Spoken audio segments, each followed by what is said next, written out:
Welcome to the Luxury Outdoor Living Podcast with Mike and Trey Farley of Farley Pool Designs. For over 40 years, we've helped homeowners turn their backyards into personal retreats and unforgettable memories. Let's build your paradise.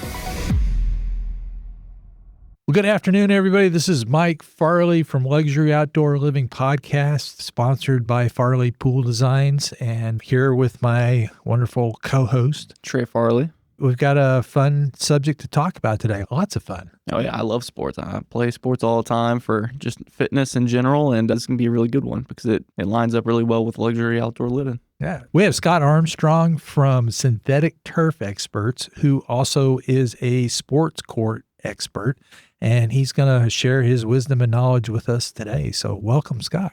Hello, guys. How are y'all?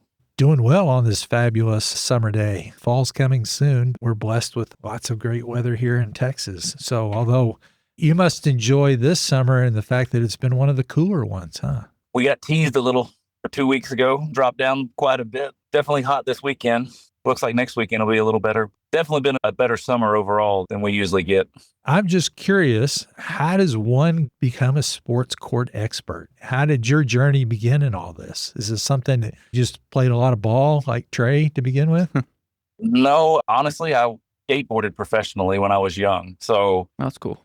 getting into this was I worked at a pool company. We cleaned a ton of pools and built pools, and Larry Long was our neighbor, and he does a lot of basketball hoops, still does. This is 20 years ago. And that led us down the road into a sport court company and had some putting greens on the side. And the sport courts are going to turn into tennis courts. And we used to always put pickleball courts on the tennis courts. And nowadays it's just pickleball. So it's funny how things evolve and turn out. I used to wonder how many people played pickleball on those tennis courts. And nowadays they're not even doing the tennis. It's almost a thing of the past. It's not. Definitely pickleball is big right now. Yeah, that happened so quick too. Yeah, it was just like, boom, here we are. It's pickleball. Doing the courts with the swimming pools. The owner that I was working with eventually got out of building the pools and is just a pool cleaning company now. And he didn't care for the courts. He really didn't care for the turf. And the turf manufacturer in Dalton, Georgia called me and said, hey, we'll back you if you want to go out on your own. And so I talked to Larry, and two of us have been working together for 20 years. First project we did was a tennis court with a putting green, and a lot of times they fall in together. So we've done probably every kind of sport there is in a backyard. Feel like we're specialists at that, whether it's pickleball, tennis court, putting green, bocce ball, in-ground trampolines. We do everything. You've been doing it for 20 years. I would say the pendulum has swung all over the place. So 20 years ago, what was the most popular thing that you were doing? The sport courts were popular. If somebody had the room and the money, tennis courts were probably the biggest. Okay. The turf was just coming around. It wasn't until, and the manufacturers tell you this, once it was in Lowe's and Home Depot and more people see it, it becomes more popular. And that's where the turf is these days. The courts went from tennis courts to sport courts. And I think that has to do with the size of the yards. Because me and Larry joke, if somebody calls us and says, I want a tennis court, it's like, okay, well, how much room do you have and how much money do you have? Because they're big and concrete's expensive. That got down to where it was more sport courts, always doing a ton of basketball goals. And then the pickleball thing, like you said, just almost came out of nowhere. And it's almost hard to keep up right now. There's a ton of pickleball courts being built. They're more accessible to somebody's backyard, and they can be scaled down. You would prefer that you have a little bit larger court so you have some area around it. But if somebody wants it, they can squeeze it into a backyard. They can do that way easier than a tennis court. Yeah. So is there a particular size that is typically done commonly with a pickleball court? The out of bounds lines are 20 by 44, usually building them around 30 by 55. That gives you some areas out of it. You could put benches, you can sit down, you can stand around. It's just easier. You're not cramped. But that's the pickleball courts. If somebody said, oh, I have 20 by 44, you're going to have some more room around that, somewhere in the 30 by 50 range. Yeah. If you don't have any room, then it's more like racquetball. You're bouncing off the fence and the walls and everything. So this is a rabbit hole I'm going down. But does anybody ever do a outdoor racquetball court? I haven't seen them.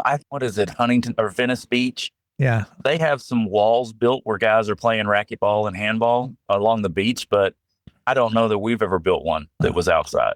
I grew up in Lubbock, and they had outdoor racquetball courts at Tech. and we used to go up there and play. And we called them sweat boxes because Yeah. it was brutal. Was there no roof? No, it was a chain link on the roof. Okay. Concrete walls? And concrete walls. When I said that, I was like, oh, man, I've never seen it since then. Okay. Flashback to history in Lubbock, Texas in the 70s and early 80s. So pickleball courts, you would say, is the most popular thing that y'all do now? It's on fire right now. And is that for people's homes as well as commercial applications? There's a number of indoor facilities that are popping up, and there's some guys who were going to do an indoor tennis court facility, and they swapped to pickleball just because it's so popular. I want to say it was 10 years now, maybe 8 or 10 years ago, we were going through Colorado, and there was a city park that had a ton of pickleball courts, and it was a ton of older people out playing on them. They have good weather, a little bit cooler up there than it is here, but just the amount of older people that I noticed on them, I thought it's definitely a larger crowd or a larger base of customers. The ones that are still very mobile can get out there and play, and you're not moving near as much as tennis. Do you see that done as I'm going to do a pickleball court, I'm going to do a 30 by 55. Do we typically pour that in concrete? Is that the base material that's used? Yes. You would prefer post-tension. Sometimes you're up against retaining walls. You may not be able to use the cables. You're going to have room to stress the cables after the concrete is poured, but you would prefer post-tension. It's longevity-wise, it's better and it's sturdier, more stability over the years. For people that don't know what post-tension means, can you explain that? Yes. If you're looking at them build a sidewalk, then you're going to see the rebar grid that's put down. A lot of times they'll have the little feet so it stands up in the middle of the concrete, and they pour the sidewalk and you're good. We all know sidewalks crack. So with post-tension, it's like what you see on a house slab. The cables are attached to one side. They hang out 3 or 4 feet on the opposite side. 2 sides don't have the cables coming out. 2 sides do. And once it's poured, you'll stress the cables. They're cut off and a little patchwork, but it pulls the concrete together and holds it. For the movement that we get in Texas, foundation repairs and those kind of things, it's a more sturdy base or foundation that's not going to move. Because if you're getting movement or you're getting cracks, it's going to show through the acrylic surfacing over time. So post-tension is the way to go if you have the ability to do it or the room. Okay, so is that something that they need to do in all parts of the country, or is that something because of our soil that we have here that it's recommended? It's recommended here for the soil. I know concrete's poured different in California. Bases in general, foundations are a little different out there than they are here. You just don't have the movement of the weather or the up and down temps that we have here, where it could be 82 one day and 32 the next. So we're getting the climate and the ground here moving. The answer would be no. I know up in Canada with the heaving and the snow and the ice and the freezing, I'm not sure what they're having to do up there, but I know the base material on the artificial turf or the putting greens is sometimes twice what we would do down here to account for that heaving. For the frost line, yeah. I would sure. That makes sense. So you mentioned acrylic covering. Yes. What's that? Does that go over the concrete? Yes. Whenever you're looking at a tennis court, blue and green is probably the most popular color, but that is an acrylic surface. Once the concrete is poured, it needs to sit for 28 days and outgas, just so nothing's coming up. You do a vapor barrier under the concrete, which is a black plastic that you'll see under a house slab. It just stops moisture from coming through the concrete. Prep the concrete, scrape it, and then you do a coat of black that has sand in it. So once the coat of black with the sand goes down, then the color goes on top, 2 coats of color. And a lot of people think that you just paint with regular paint on these tennis courts, but it's actually a surface that's designed to grab a little bit with the sand that's included so that you're not just sliding. Your shoes aren't sliding as you're running and getting a ball or hitting a ball. So the sand's there for grip? Yes. Okay. So it's always funny because most people look at them and think they've just been painted, but there is a process. And let's say you didn't do a vapor barrier, there's a mixture that you can put down that helps keep the water vapor from coming through. It's not ideal, but it works. There's ways you can get around it, but if you're starting from start to finish, you would prefer or really require a vapor barrier under the plastic before the acrylic surfacing is done. So you put the vapor barrier down and then you pour the concrete on top of that?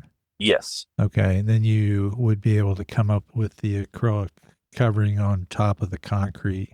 Yes. So we do soil injection with decks around pools and patio areas to limit soil movement instead of a vapor barrier? Do y'all ever do that with courts? Only on the larger projects. East Park was one in Dallas that had a lot of tennis courts and ball. They had a little bit different lines. It was for young kids. This was before the pickleball became very popular. They were trying to scale down courts for kids. But yes, on those types of projects, there's thousands and thousands of concrete. They're doing the soil stabilizer on those. Typically, when we're in a backyard, you're not covering enough ground for that to be necessary. Cool. So that's a pickleball court. Do you use them where they're multi-sports, where it's not just pickleball? Is there a combination of things that you do commonly? The most popular is having a basketball goal on one side or another. If it's 30 by 55, you would prefer the goal to be on the 50 or 55-foot side. But depending on size, design, if you have a light pole in the middle that's right by the net, then you may have the basketball goal on either end. But yes, I usually tell customers, if we're doing this and it's this much concrete in your yard, then let's figure out what all we can do on this. What else can we add in? What else can your kids use? So that they're not just getting tired of pickleball one day and not using it for a week or two. They've got basketball. They can do other things on it. So you mentioned something that I'm sure comes into play and people don't think about it, which is lighting. Yes. So is lighting easy to do? Is it hard to do with homeowners associations? So does it have to be certain distances from fences or certain height restrictions? Tell us about what we can do with lighting. So the homeowners association is going to be different with everyone. It really depends on what they want to see. But the lights, typically, they're non-directional lights. They have shields that can go on them. Let's say you're next door. You're in a residential area and your lights are going to shine onto the other house, or that you're going to bleed over a little. You have guards that you can put on them to stop that. So the lights are just going to be where the court is. And, that helps a lot with HOAs or in a residential setting. There's different styles of lights. They're not floodlights. They're sports lighting so that they help you see the ball better. They help illuminate better. The floodlights are pretty directional. They're just going to be in your eyes. You're looking for lighting that's just keeping everything bright, not really shining in your eyes.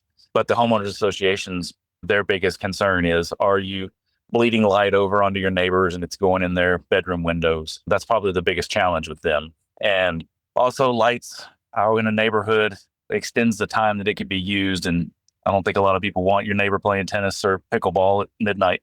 And that's a lot of the HOAs will say, if they're going to say no to the lights, that's the reason. When it gets dark, y'all need to stop, basically. So you're saying some HOAs will not allow you to put lights in at all? So that's yes. So yeah, it's real important to check on. Yes, I've had a situation. The neighborhood, I'm building it was a sport court, but it was next to a house that has a tennis court, and the tennis court had a 10-foot fence and lights. And the HOA is telling me that I can't do a 10-foot fence and lights on this court. And I'm on the phone with them saying, I'm looking at the next door neighbor's house, and it has a 10-foot fence and lights. And that was the first house built in the neighborhood before the HOA was established. So they did the court when they did the house. So it was a challenge to get the fence done. We weren't allowed to do the lights, but we were able to get a 10-foot fence approved. But that's a funny situation when you're just literally looking next door at what you're wanting to build and they're telling you no. How tall are lights typically? How tall do you want them to be? They're usually 15 to 18 feet. And with a court, say a pickleball court, do you have 2 of those or 4 of those, or what's an ideal situation? The job we're on right now has a basketball goal in the middle on the 50-foot side and then 2 lights beside it. Some people will do a light pole on each side of the net. It depends on how big the court is. One of the last ones we did, the basketball goal, just to fit in the backyard, the basketball goal was on the 30-foot side, and there's one light pole where the net is. And it has enough lights to light everything up. It was a kind of a tighter court, not as much space to cover or to light up. So do people usually have a switch out at the court that they turn that on and off with, or is it something that's turned on from inside the house, or how do most people control that? They can do whatever they want to do. And the electrician can hook it up however they would like. If they want to run it to the house, if they want to have to go out to the court and turn it on, it's really up to them as the electrical is being installed. You've definitely got options. Is that 15 to 18 foot light pole the most common type of lighting for the tennis courts or pickleball courts or basketball courts you're putting in? Yes, you want them up high enough that they're shining down on the court. Yeah. You know, I was at some baseball fields not long ago, and the guy that ran the place, we were talking as we were walking out, and it's 9 o'clock at night or 10 o'clock at night. And he pulls out his phone and turned off all the lights at this place. So there's different options these days. And I didn't realize what he was doing, and it made me laugh. There's options on the lighting. Yeah. You've got apps that you can do on the phone now that can control everything. So it really just depends on what the customer wants, what their budget is, and how they're wanting to control it. So you mentioned something else in there, which was fencing. Yes. 10 foot tall. I know tennis courts in my park have fences that are up like that tall. Do they typically want the same height for pickleball? Pickleball, a lot of them are 4 feet.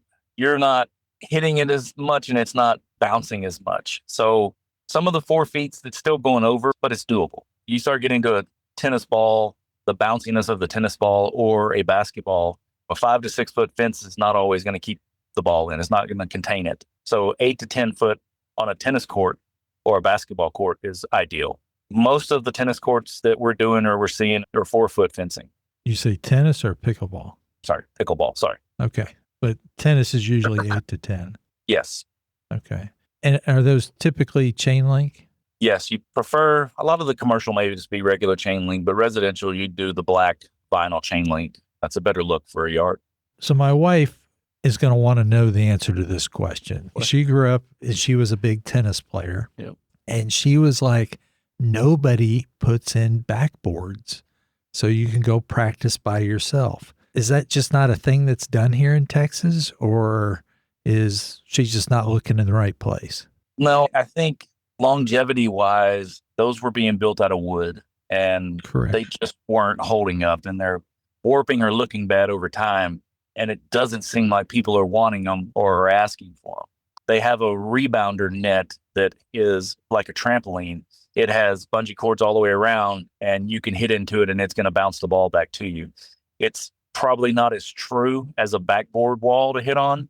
But again, I think just from looking at it as the longevity of the wall, people aren't doing them. Okay. Couldn't you just make a concrete wall for one of the walls, or no? You could, but then that gets into budget a lot of times, and people don't want to spend the money. That's true. And what's really tough is the grout joints will send the ball a little bit, could be a little wonky. Yeah. And again, this is when I was living in California, in Northern California, which they get a ton of rain in the winter, but no rain in the summer.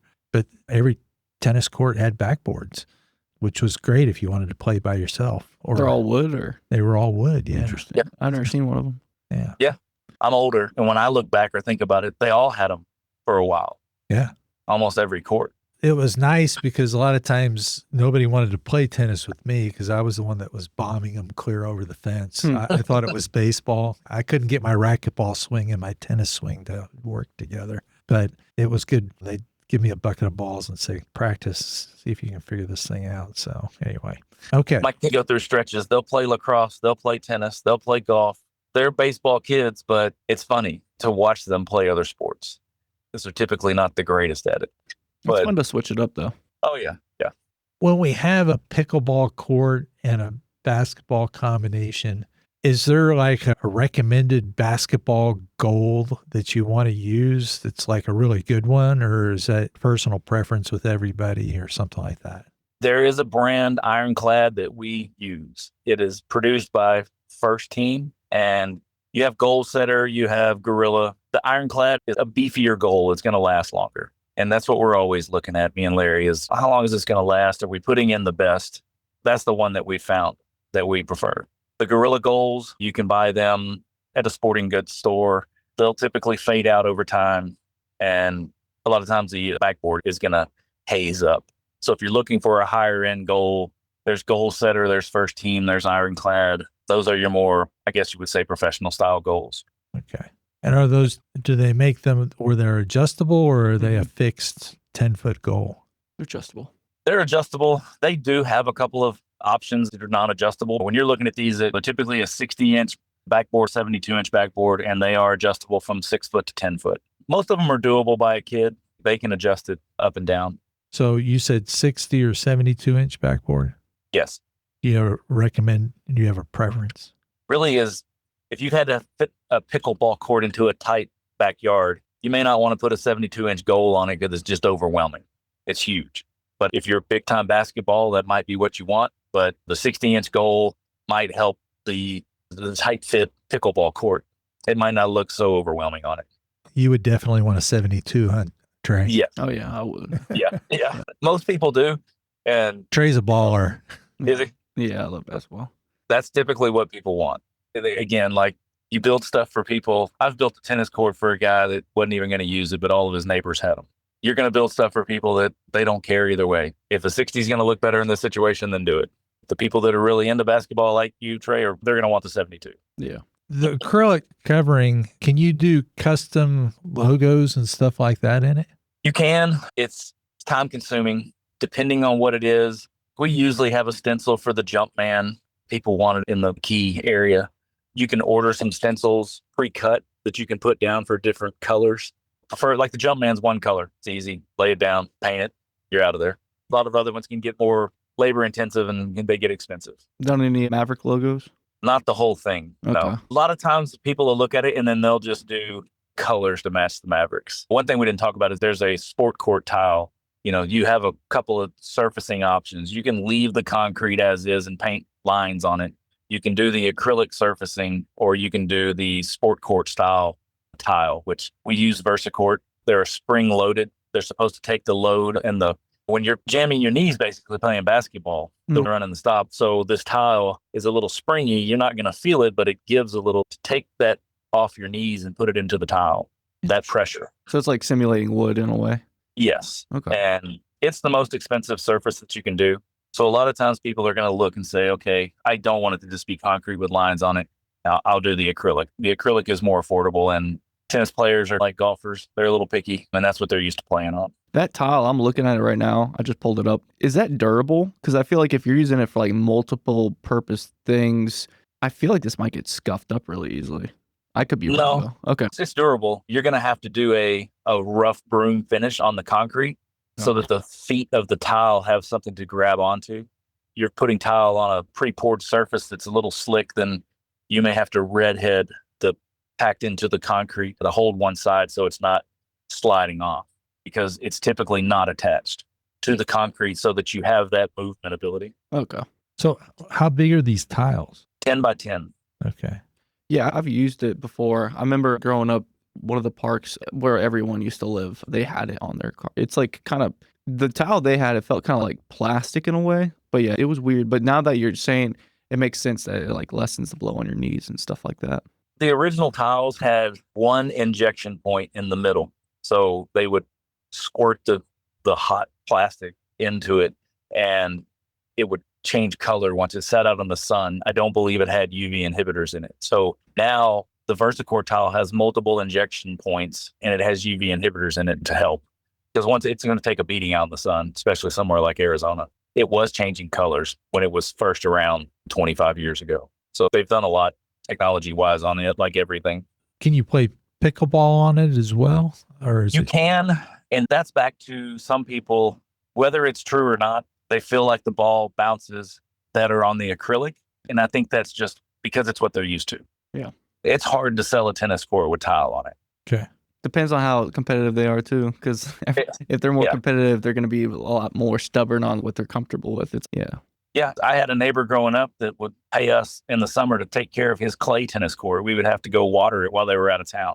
Wow. Yeah, I was going to ask if you guys ever installed any clay courts. No, have not. Okay. Before we got into this, they were doing a concrete curb and then asphalt, and then the black undercoat of the acrylic would smooth out any imperfections in the asphalt, and then the acrylic color would go down. The problem with that is asphalt is going to dry out over time. And so you're going to get some larger cracks in those courts over time that you're going to have to use a patch binder and then go back and resurface them. But you're always going to get cracks because it's always going to dry out. That's another back to the rebar and the post-tension on the surfaces. You're going to tend to have more cracks in a rebar court than you are on a post-tension court. And 5-10 years down the road, with the movements that we get, you're going to see the cracks through the acrylic surfacing. And we do a ton of resurfacing on courts. That's part of owning one. You're going to have to resurface it at one point or another. I was going to ask what common maintenance and with what regularity does that occur? It's usually guys are going 8, 10, 15 years. It depends on how much it's used. Sometimes the resurfacing is just to get more sand in it or to update the sand so that you have the same grip. It's going to take wear and tear if it's being played on competitively all the time. I'm wondering if someone has their backyard already done, they already remodeled or whatever it might be, they already have their outdoor patio and decking, and they like their decking material a lot. Does anyone, because a lot of time people want to maybe use a basketball court or tennis court or whatever it might be for extra staging if they're having events or something like that. But does anyone ever use stone or the same decking material they use to cap a concrete slab for a court? Or is the stone maybe too slippery, or maybe it's too, I don't know. But does that ever happen? We haven't done it outdoors. Okay. Because it is slippery. Yeah. If even sweat could get it to a point where you'd hit a spot, slip. But we had one house that had a huge event center, basically. It was not a garage, but it had garage doors that went straight up. They didn't roll back like a garage door. They went straight up into the wall on 3 sides. And we have tile there. They have a closet to put it in. And whenever they're not, this is a $25 million house. So whenever they're having events at the house, they'll take up the tile and the goals retract up into the ceiling. And that's an extra space for them to hold events. But when it's just kids there, the goals come down, the tile goes back on the floor, and they have a basketball court. Okay. It's kind of like the church we had. So do you ever switch out ice rinks and basketball courts like at the A&A? No, and for some reason, it may just be that hockey's not as big here, but I haven't done any of the, they have the hockey rinks that are not ice and never had anybody ask for one. I've looked into them, and because it's something that could definitely get asked for, but just haven't had the opportunity to do one. Yeah, street hockey, the roller hockey. Yeah. I saw you sent me some pictures. You guys do sunken trampolines, though. They might be getting more common now. Used to, you had to do the concrete wall, and they got really pricey, really expensive, and out of a lot of people's budget, maybe not even their budget, but what they want to spend. I did one at DeMarcus Ware's house that was a circle of concrete, and that's a very expensive project to get that concrete. So what we've seen now, they've created this trampoline. The picture I sent you, we just finished it on Friday, and you're digging down 1 foot and coming out 1 foot and creating a shelf. Then you're angling down to 3.5 feet deep, and the trampoline has no legs on it. It sits on that shelf. So once you dig it out, you're doing a little bit of base material like we would for the turf around the shelf and compacting it, and then sitting the trampoline on that shelf. And the way that it angles down is it's looking at how much does a trampoline go in when you jump on it at the edge. You're digging a pit, and they're not even requiring drainage out of it. We do gravel in the bottom about 6 inches, and trampoline sits in there, and much easier, much more budget friendly to do something like that. And they're stable, they last. That's a game changer, really, because I only did probably 3 or 4 of them over the years just because it was a big project. I used to tell people, you want me to do another pool? In other words, I got to come in and I got to dig a hole and guide the walls like I would a pool. You got to put a drain in the bottom to get the water out and all this stuff. Interesting. So is that a particular brand of trampoline that you're working with on these shelves? It comes from trampolines.Com. Okay. And it has LED light strip that goes around them. They can change colors. They're really pretty cool. It's changed it for sure. Made it much more accessible to more people. So I would expect to get more calls for those. It's a newer thing, but once people see that it's not what it used to be, it's affordable, and I would expect more people to start doing them. The number one injury in a home is a trampoline. Yeah. And that's because people fall off them all the time. So it's really nice when you can put one at grade. You grew up using one like that. Yeah. It's fun. Yeah. Just be able to walk onto it and use it. You don't have to climb up a ladder, and but I do like the one they have big walls. It is fun to jump full speed, full tilt into a wall and then get saved by the net. But maybe that's just me. I have some good memories in the 80s of falling off our trampoline. Oh man. Yeah, and I would be lying if I wasn't happy the day that the trampoline ripped at my house with my 4 boys. I was not upset. I was like, because they're 4 boys. Yep. And you're almost having to watch them the whole time they're on it so they don't throw somebody off. But yeah, they ripped it, and they came in the house and said, and the trampoline ripped. And I'm like, oh, awesome. Let's get rid of it. And you have 4 boys in 6 years, right? Yes. Yeah, that's a boring household. Yeah. 14 to 8. Is that right? Yes, 8, 9, 13, and 14. Yeah. It's getting to the point now. This weekend I stopped and I'm like, okay, where are they at? It takes a village. So To feed them, right? yeah, that too. It's funny, if you don't replenish stuff in the pantry, they'll eat what's in there. So about every 2 months or so, just look around in the pantry and just let them, they're going to eat it once they get hungry, whatever's in there. The funny thing, Dr. Sanjay Gupta, he said, if you starve a kid, they'll eat whatever you give them. The same thing goes for whatever's in that pantry. If they're hungry, they're going to eat it. Yeah. All the stuff that they've looked at and said, no, maybe I'm not going to eat that. Oh, you'll eat it now. It's funny to watch. No doubt. No doubt. So costs, I know it's got to be hard to give people any point of reference on costs, but is there a starting point for a pickleball court? I think if concrete cost around here could be $12 to $18, just depending on who's doing it. I used to think California ran about $7 to $9 more square foot than we do here. So that's getting pretty pricey. Tennis court is 7,200 square feet. And if concrete's $15 a square foot, you're getting way up there just to get the slab poured. Same on a pickleball. If you're around 1,500 square feet, the majority of it is the concrete. So it's hard to price. You can give a roundabout, hey, if you want to say it's $15 a square foot, 13, 16, somewhere in that range, and then figure out the square footage that'll fit in your yard, we can at least get a starting point. Right. Now, one thing I think a lot of people don't think about is if you're going to put a court in, it has to be fairly flat, but it also has to drain, right? Yeah. And what's the typical, 1 inch every 10 feet? That's a little bit much. We do what's considered sports slope. It's 1 inch every 15 feet, just so you're not affecting the ball in any way or the play or the feel under your feet. Water's going to go where water's going to go. If you give it a direction, that's where it's going. And it's important. You have to take that into account. You just don't want it to be too much of a slope. So sometimes you have to get in and do retaining walls and things like that, I imagine. Yes. I'm sure you guys know too. The retaining walls are almost dead money in a budget, and they can eat up a lot of money. Oh, yeah. It can really make a project expensive. Yeah. They can really make them look good. They can add to it for sure. Oh, yeah. Definitely adding a dollar value to it. Again, it's something you have to take into account, especially on a lot of property around here. It's not flat. So yeah, I've done one tennis court that was sunken. It was the guy's dream, and it had 4-foot walls around it, and we did gunite. And that was the first time I've ever done that. It seemed like the easiest retaining wall I've ever done, because they were going to be stuccoed and painted, and they did the gunite, piano wired it off, and we're out of there. And it's probably sturdier than concrete or block as far as longevity goes. But it was a cool project. It was something different. It's a big swimming pool. Yeah, that's basically what it was. We had drains on the edges, but the landscape architect suggested it and started looking into it. And it was like, hey, this is doable. This is it's more affordable. I don't think you'd want it if you weren't going to stucco and paint it. But for that scenario, it worked perfect. I'm going back to the sports court. So obviously in Texas, it gets really hot.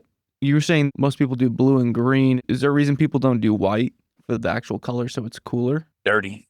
Okay. It's going to get dirty. Yeah, I mean, makes sense. I've gotten away from doing bunkers on putting greens with the turf. One, they attract cats and they get dirty.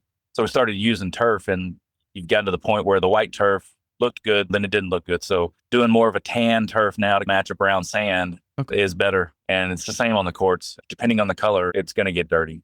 The blue and the green don't show as many scuff marks, really. Larry's doing one today that is blue, and the court themselves is orange.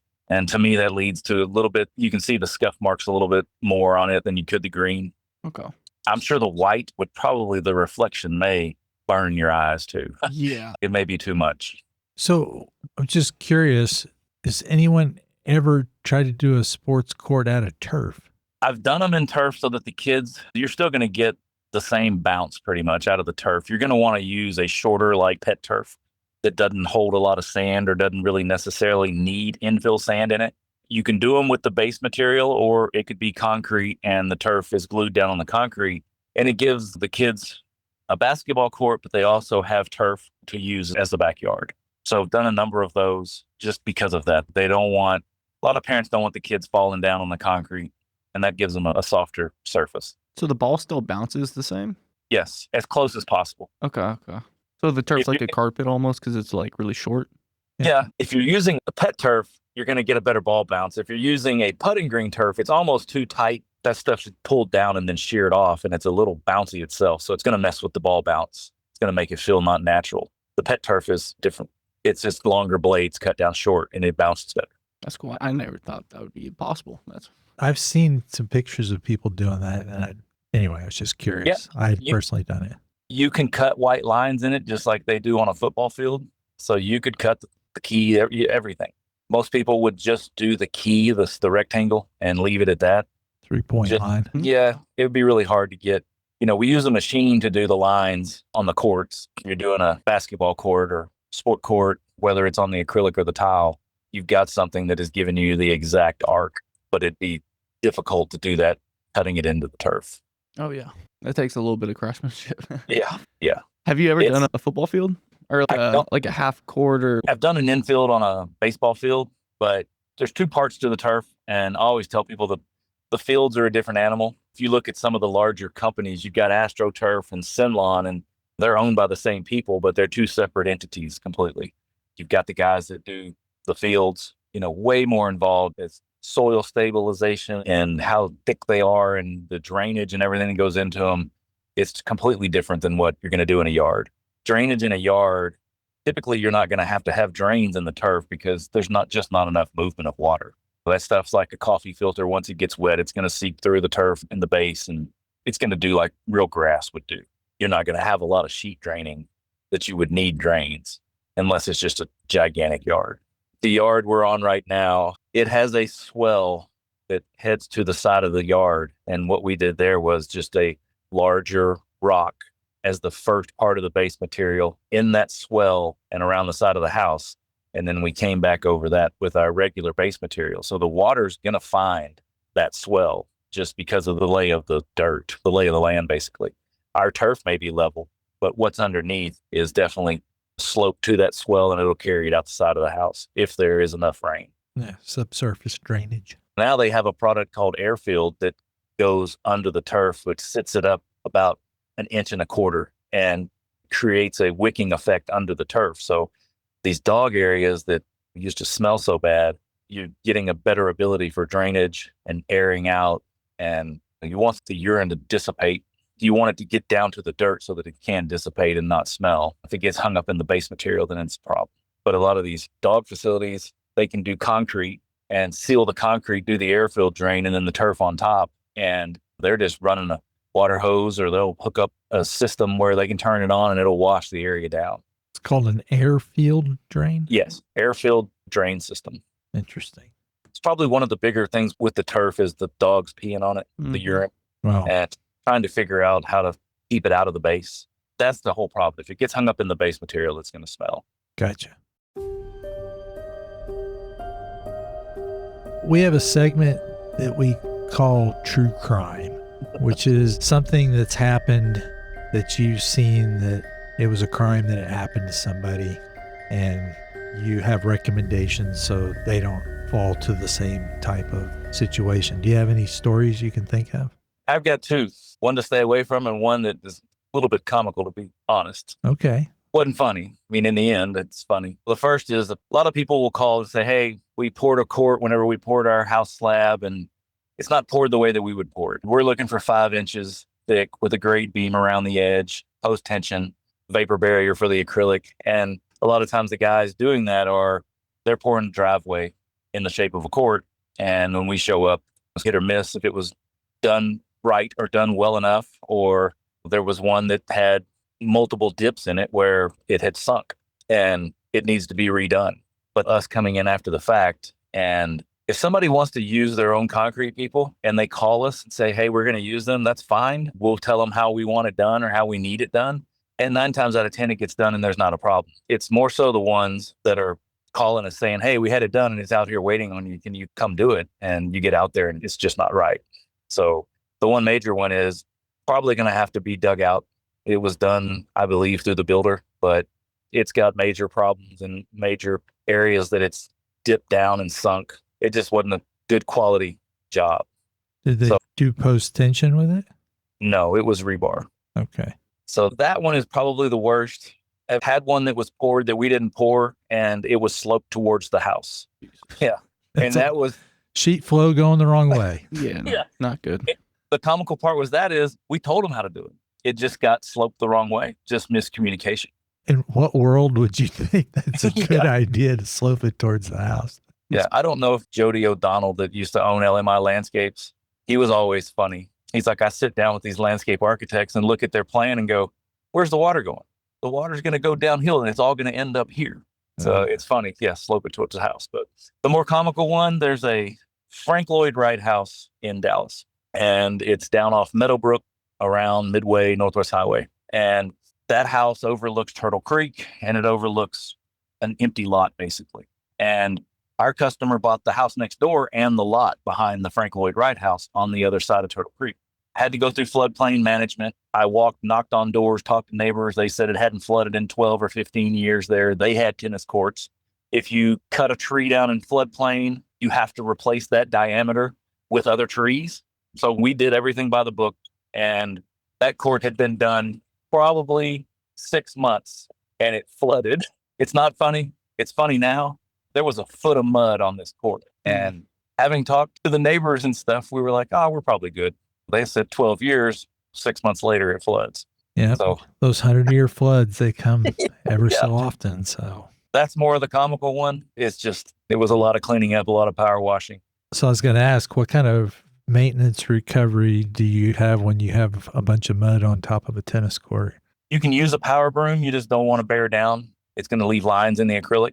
Just light power washing it. With that, it was getting it wet and just trying to move the dirt.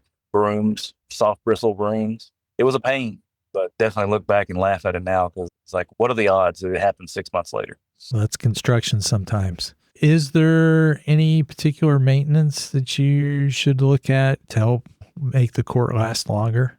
They have the roller squeegees that help get the dirt off. The one that we just did, there's a flower bed that's overflowing. We're going to go back and do a little bit of something around it, but it's just in one corner. But when it rains, it runs diagonally out onto the court. Just dirt. It's just the elevation change from the patio down to the court. Not a big deal. He's out there with a roller squeegee because the roller squeegee will take up the dirt, take up the mud. And those they're typically enough to pick up whatever's on the court and keep them clean and good looking. So you just do that as needed? Yes. And this guy's doing it every time it rains. We're going to fix it. It's another one of those. It's funny. There's not anywhere else except this one little corner flower bed that's leaking a little bit of dirt on it, but a little bit of dirt runs across the court. Doesn't look good. No. Okay. I have a list of different type of courts, and I'm just seeing what kind of niche courts you might have dealt with or maybe have advice for, because if someone's clicking on this video, they might have something specific they're looking for. I don't know, but I'll just go through the list real quick. There's bocce ball, obviously. You have badminton, the futsal, which is like the mini soccer, those little rinks. I've done mini soccer in people's backyards. The bocce balls, if you're Italian, I think you'd want to play on the oyster shell. That's a big deal to them. A lot of them are done with turf around here. There is a very fine granite that you can do them with, but I think if it's true bocce ball, what somebody wants is the crushed oyster shell. Is that a type of stone, oyster shell? No, I think the true It's oyster crushed oyster shells. Oh, Yeah. okay. So it's like sand almost? It's done to it's a little bit bigger than a sand granule. There's a 1/4 inch minus dark gray granite that you can get that emulates that. People have said it's as close as possible. The maintenance on those is raking it out. So a lot of the commercial ones, they'll do a putting green style turf on it. That way they're not having to maintain it other than blowing it off. Wait, why oysters? Well, because in Italy, they ate a lot of oysters, and They're they're good. near the ocean. Here in North Texas, we don't have any shells near us. So there's quite a bit of shipping involved in getting your oyster shell here. I had a customer ask me to call down around the coast and see if it was possible. Oh, Yeah. Anything's possible if your checkbook's big enough. But Exactly. It's just funny. That's what it is. Are they hogging all the oysters in Houston? What's going on? well, you ought to get a contract with the Shuck Me Boys restaurants. Maybe they could get some and you could smash them up. So anyway. I sent you a video of one project that I worked on, and that guy has the sand brought in from Florida just so it's so white. Oh, wow. That's cool. Yeah. Do you have any pointers for like driveway setups? Because a lot of people want to do sports stuff in their driveway, whether that be typically it's basketball, hopscotch and shuffleboard. But We do a lot of painted lines on driveways when we Okay. put up a goal. Yeah. It's usually the easiest thing to do. I've done turf on driveways, again, just to open up an area for the kids. And we've had people do the sport court tiles on a driveway. You just can't turn the wheels. If you drive straight on and straight off the turf or straight on and straight off the tile, it's going to be fine. If you do the acrylic and you turn the tires, it's going to leave a mark. But turf and tiles, straight on, straight off, it's doable. So if you turn the wheels on the turf, what does it do? Does it just imprint it? It's Twist going it to off.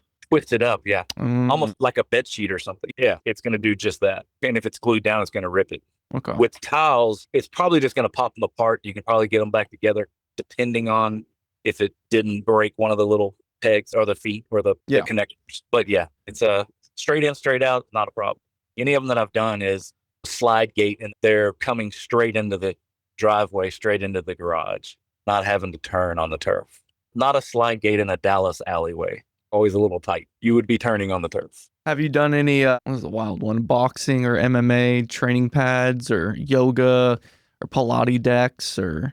No, we do a ton of indoor batting cage facilities. Okay. And Larry's done some things where there's these 4x6 rubber mats. You'll see them around batting cage places. They're in the walkways sometimes. That's typically what we're around, just trying to create a walkway of something that's comfortable. Yeah. Have you ever encountered this? If you have, this is going to be crazy because this was a big deal for my childhood, but Gaga Ball, have you even heard of that? Yeah. Okay. I've done some at some schools and had no clue what it was when they called and asked me, hey, can you do a Gaga pit? And I'm like, what? Like, what? I don't even know what that is. Like, What'd you say? It must be a thing with churches because I noticed driving by the Baptist church by our house the other day, they've got a Gaga pit out there. Yeah, it's that church camp mentality. That's where I did them. Okay. This is a funny story. Out in East Texas, I did a lot of churches around the Jacksonville area, and it was just word of mouth. I would do the playgrounds. The playgrounds have a 2-inch pad and turf on them, and they pass for fall ratings, GMAX ratings. But some of them had Gaga pits, and they had me do them. There's some dry blood from my knuckles in the Gaga Ball pit because I don't know whose idea was it to be like, okay, the game is you hit the ball as hard as you can with your knuckles on a concrete slab. It's just whatever. And then there's tetherball courts. I don't even think there's even tetherball courts. It's just really poles. Their grandma used to play tetherball, and she lived out in East Texas, and they were like, you did what? And then it's on Napoleon Dynamite. Yep. And you're like, how boring is that? It's a lot of sports that you can have in your backyard.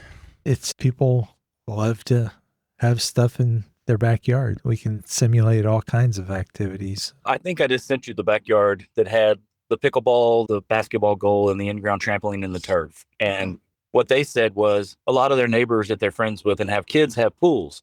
So they were like, let's do something different here, not just this typical pool, so the kids can have something to do. They can stay in the neighborhood and they can go house to house and have some different things to do. Build it and they will come. Yeah. And hopefully a lot of parents want them to come and stay and make sure they know where their kids are at and what they're doing. And so it makes for great home environments, great family situations. Grandparents, I know, are building a lot of cool stuff too to also compete with Disneyland and Disney World and try to have some fun. Yeah. I'm sure there's a lot of people that are going to be building more fun stuff to come. But I do believe when people see the ease of the in-ground trampoline, that we'll go through a phase of a lot of those again. It adds a feature with the LED lights. Yeah. It's cost effective to get it done. Why not? If we're going to own a trampoline, why not throw it in the ground? Yeah. Makes it safer. Yeah. You have some questions for Scott in closing? Yes. Yeah, so at the end of the podcast, I always ask a couple questions just to get to know the guests a little bit better. So I'm just wondering what your favorite movie, favorite book, and favorite food. Books I may have to go on recent. I read the Matthew McConaughey book, Green Lights. Oh, I haven't read that yet. It was pretty cool. It's a good book. I forgot. Yeah. I don't know if it's a favorite. I don't know if at the moment I eat a ton of Mexican food and can be a little picky with it. We lived in Cabo San Lucas for a year and a half before we had kids, and it gave you a little bit of a different taste than Tex-Mex. Oh, yeah. And I tend to look around and try to eat different Mexican food. And do you like the Tex-Mex or do you like the authentic stuff more? I like them both, and I eat a ton of jalapenos. Yep. I came home the other day, my 9-year-old is eating jalapenos out of the jar, like pickles. That's crazy. So I like the spice, and that was hard to get used to in Cabo was they don't necessarily have the spice that we have. No. My guy's grandmother will make tamales, and oh, you want them spicy? Yeah, and they're not really spicy. They're not what we're used to. And we use a lot of cheese too, like the queso and all that kind of stuff. Yeah. Yeah, they typically don't. What was the other one? What's your favorite movie? That's a tough one, man. I tend to be a little bit more violent, maybe. I like Street Kings is a movie that I like. It's entertaining. As a kid, I used to watch Die Hard every night before I went to bed. So I guess people could say that movie's a little violent too. But I thought it was a great Christmas movie to go to sleep to. Yeah, it's funny. I referenced Sanjay Gupta twice now in this, but he was saying the other day, if you watch TV, watch something calm before you go to sleep.